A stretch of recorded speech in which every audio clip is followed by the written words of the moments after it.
عريرك وحا لغا بخا وا صلاة تكو هداي wax nabiga warwar galiyaan haday muruga galiyaan haduu dib la kulmo salaada dhakeedu waa carari jiray salaadan shanta ah oo waajibka ah waxa ugu horeeyo qiyaamaha lagu xisaabinayo ayda weey salaadu waa daawo weey salaada waliga ka tagin hadduu shanta salaadood ka adkaado wax kastoo kale u ka adkaan kartaa inna salata tanha 'anil fahsha'i wal munkar qofka salaada ka tagayna diinta islaamka nasiibka uma laha ogaada guud walaalayaal aadaanka salaada subax waxa ku jira as-salatu khayru min an-nawm salaadaha kale kuma jiro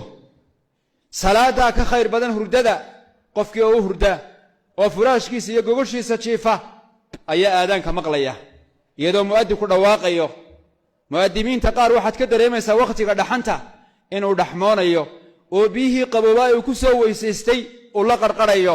codkiisa aad ka dareemaysaa markood u fiirsato laakiin qabowga iyo qarqaritaanka uu qarqaraya kamaani hor joogsan inuu ka mid noqdo kuwa ilaahay subxaanahu wa ta'aala ugu baaqaya guryihiisa dadka ugu baaqaya